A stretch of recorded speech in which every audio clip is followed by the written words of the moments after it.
They didn't even believe in us. God did. The Amazigh commander, Tariq ibn Ziyad, he ordered to fight until either victory or death. Back to the land was unknown and the risk was very high, and retreat felt safer. So he ordered all of the ships of his army. You want to see if you're unstoppable? I'm unstoppable! I'm talking about like shaping a mental mode for knowing when to step back, like when to pause.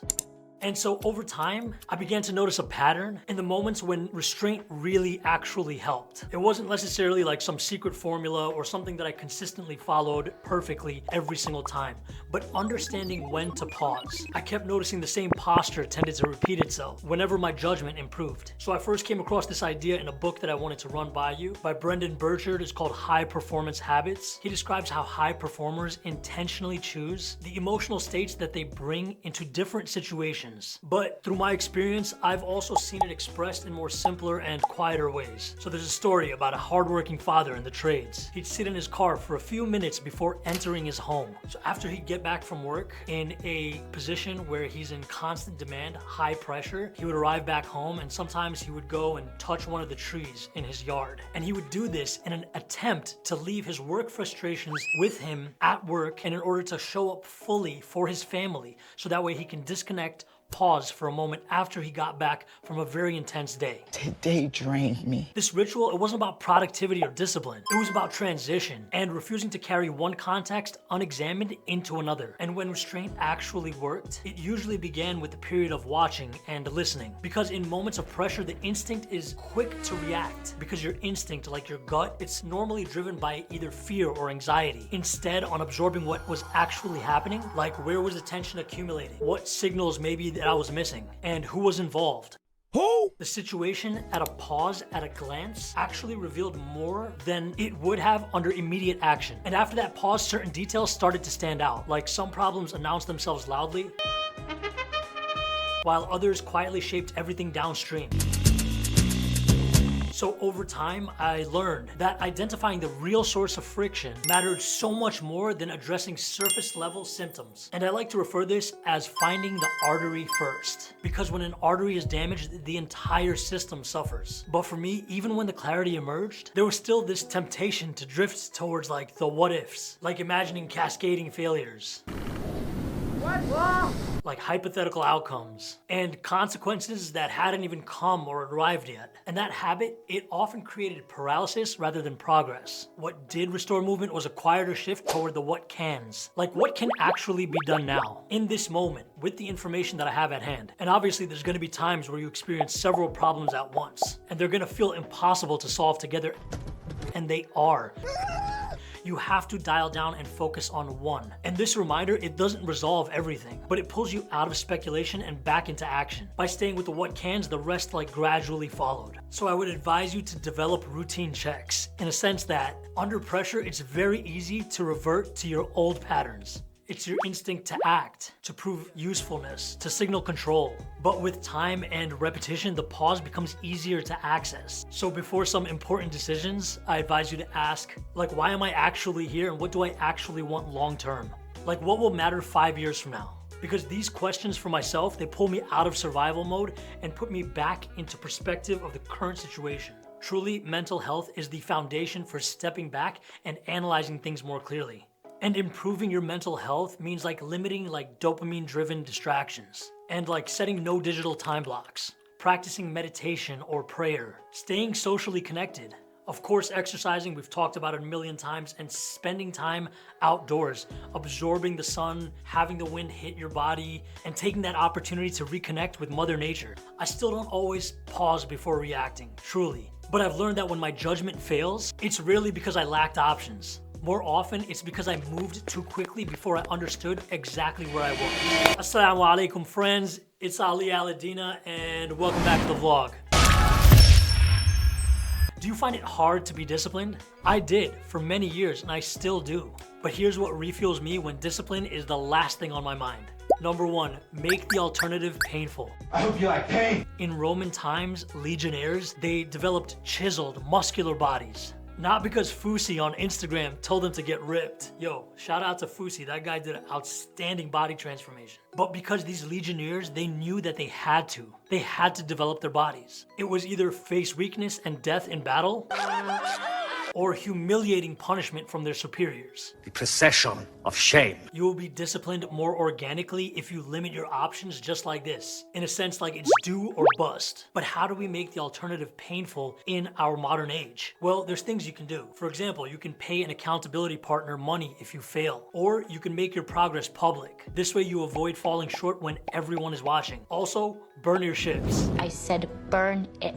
Meaning you have no plan B or escape plan. You either succeed or you face the defeat of pain. Number 2, understand that pain is fun and just forget the word discipline for a moment. I said forget about it, cuz. A lot of discipline is hard because the concept is actually tedious. And very few people actually want to be disciplined because it kind of insinuates that the person is doing something that they don't want to do. But people, they want to do what they want to do. So mold your world so that the hard stuff, the stuff that is worth doing, becomes more enjoyable. This means that pain is fun if it means it's leading to the right things. So embrace the pain and feel the beautiful warmth of the struggle of blood, sweat, and tears. It reminds me of what Mike Tyson once said. He said, "My definition of discipline is doing what you hate to do, but do it like you love it." Number 3 is get aggressive. Discipline is incredibly unappetizing to people who tread aimlessly. This is the reason why softies don't want anything to do with discipline and end up becoming softer. So reach into your aggression and fight like a lost prince who's fighting for something real. Very, very real. In a sense that what's real for you, like what's worth fighting for, and also who's worth fighting for. That's what aggression is made for. Use it to charge forward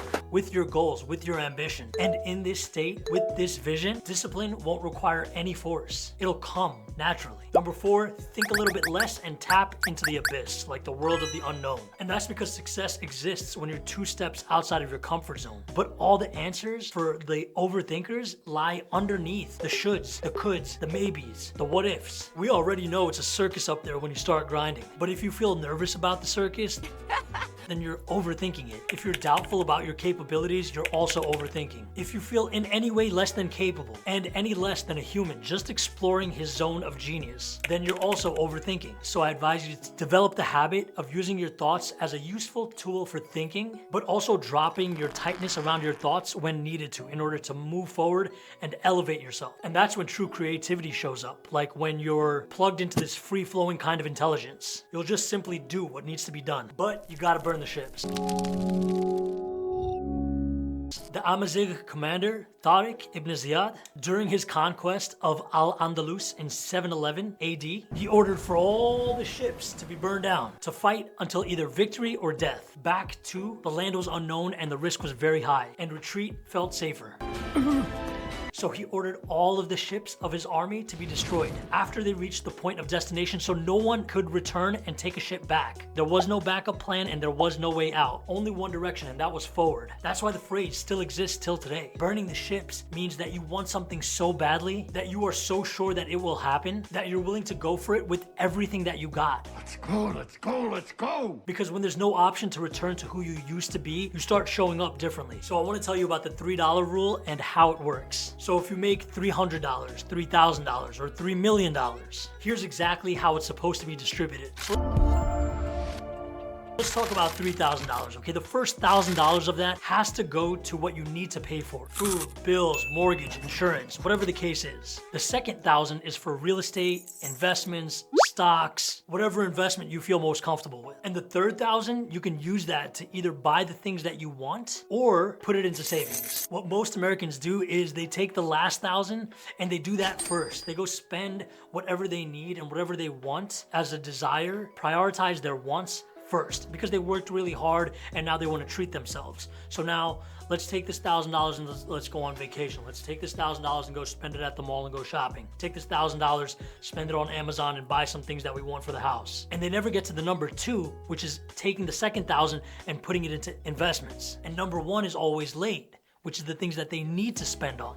And so instead, they're paying 18%, 20% interest on credit cards, paying for the things that they actually need to pay for. And then people go to their kids and they ask, why aren't you working? Why aren't you motivated? Why? The parents are asking their kids, do you know how hard I work? And the kids say, no, I don't really care, because you've taken care of everything my entire life anyways. What reason is there for me to care about my own sustenance and livelihood if my parents are taking care of everything? Look, talking about parents, one of your forefathers for sure stood on the earth with a sword on his hand. Maybe generations ago, but it was definitely on a battlefield somewhere. That's your ancestor, your blood, your DNA. Now, you may not be able to trace it far back enough or understand your own history. Buddy, I gotta dig a little deeper. But some man in your lineage killed somebody in a battlefield, or had been killed, but first he had a son. And that son had a son who created a son, and all the way down you go until you get to where you are. But imagine that there were other men that were standing behind your relative, your forefather, in a battlefield who were killed and no longer have any lineage because they didn't have a son. The implication of this is that through all the wars and disease and famine and migration and persecution that happened in the last 1,000 years,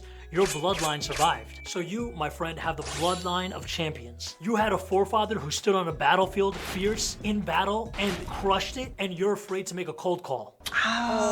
Listen, stand up, smile and dial, and make those calls. Be productive, but here's what nobody tells you. Productivity isn't about doing more. It's about protecting your attention from the digital chaos that is intended to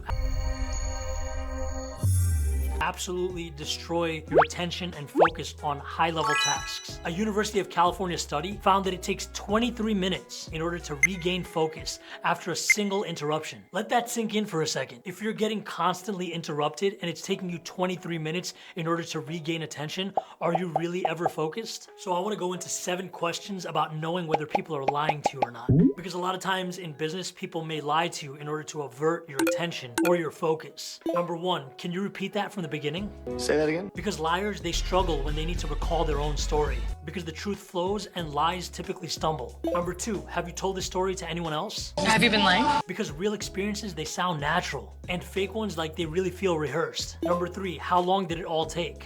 Precision in small details often reveals more than the story itself. Number 4, what did you feel in that moment? Because a liar, he can describe what happened, but not necessarily what they felt, because it never happened. Number 5, and if it had been the opposite, how would you have reacted? This catches the liar off guard because they don't rehearse alternate scenarios. Number 6, why do you think it happened exactly that way? Why? Why? This question demands logic, and lies rarely survive logic.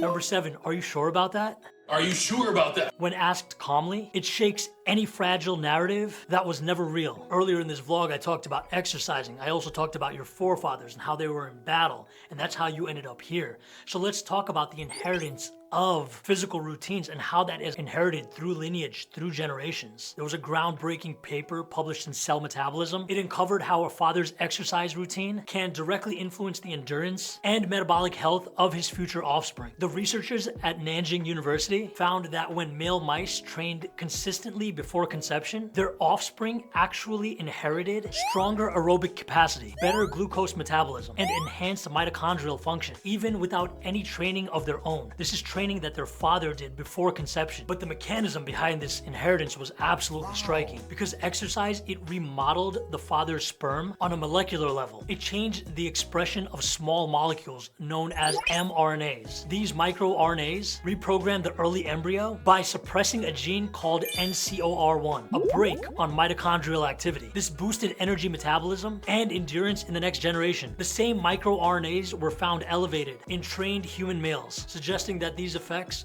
might extend beyond mice. This research, it reframes how we think about training and heredity. Exercise, it doesn't just shape your physique. It can imprint molecular signatures in your sperm that prepare your children for better metabolic health. It's one of the clearest demonstrations in modern science that discipline and exercise in the current generation can biologically empower the next generation. So of course, training, exercise, engaging in sport, that creates a dangerous body.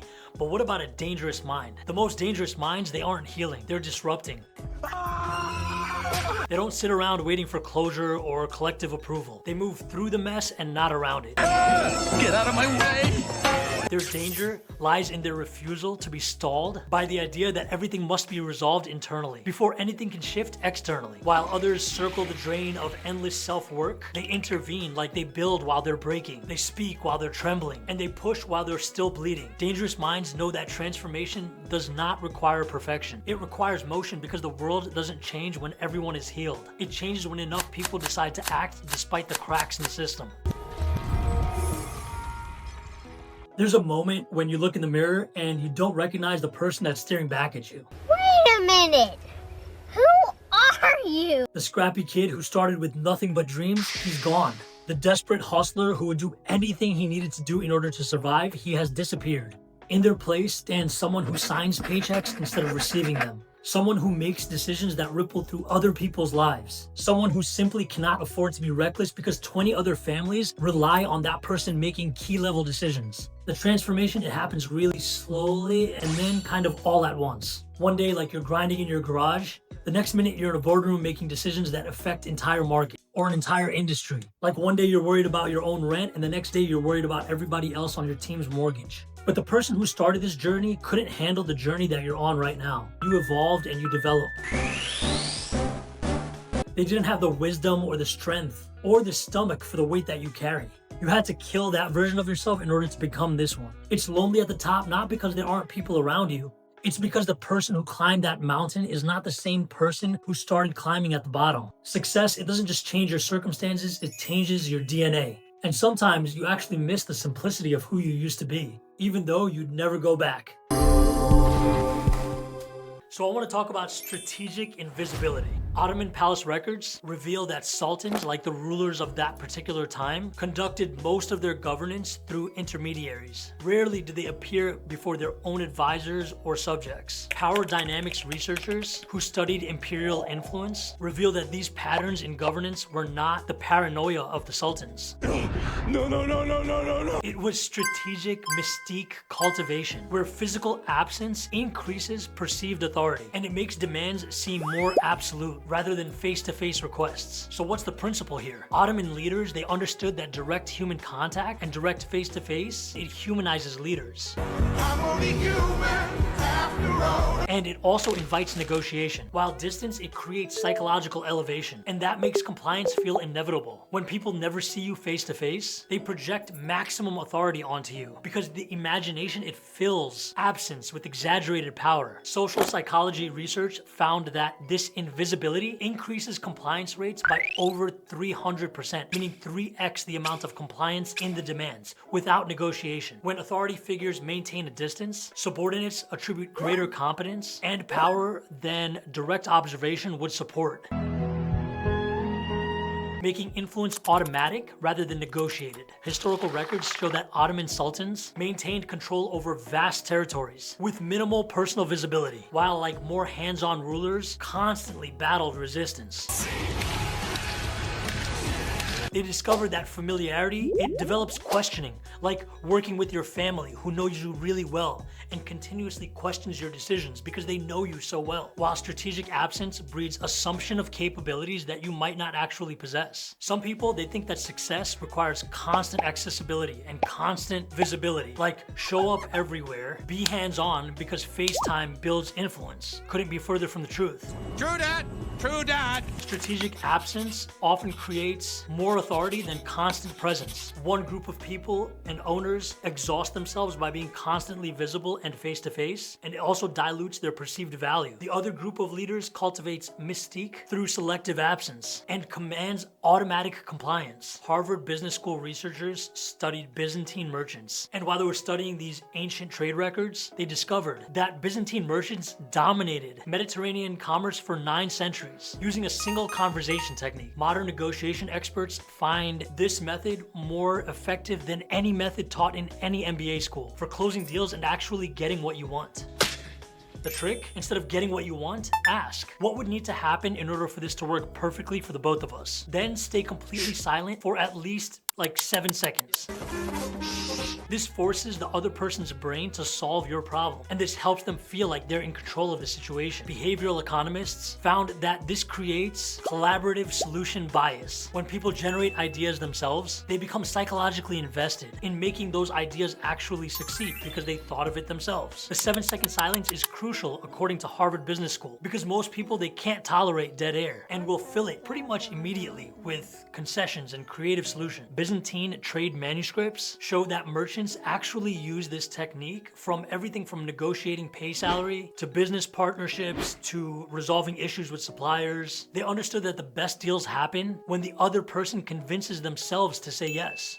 Yes, definitely. Not when you actually convince them. Some people, they actually think that negotiations mean pushing harder and arguing better. Like, I need to make my case stronger. I need to present more facts. I need to really pressure them to agree. Do it, do it, do it. But others understand that these strategic questions employed by the Byzantine merchants actually make people negotiate against themselves. One group exhausts themselves by trying to win arguments. The other group makes other people feel smart by agreeing. Also, lastly, before I sign off this vlog, I want to talk to you about sleep. How important is sleep? In emergency rooms, doctors start noticing something very strange. When a person is deeply asleep, their bodies actually behave in a way that somebody behaves when they're deeply unconscious. Same breathing rhythm, same heart slowdown, same brainwave pattern. The difference? One has trust, the other has fear. Because sleep isn't just rest, it's the body and brain's nightly surrender. You literally let go of control and your body takes over. That's why people who can't fall asleep easily, they aren't just tired. They don't feel safe enough to release control. 1,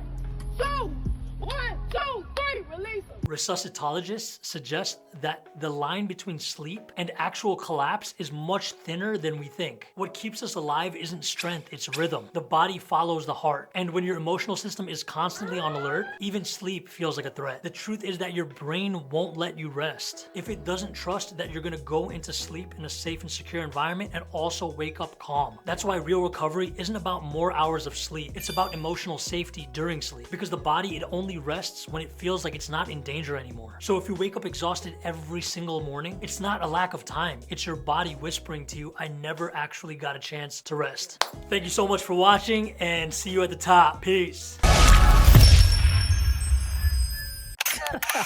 They didn't even believe in us. God did.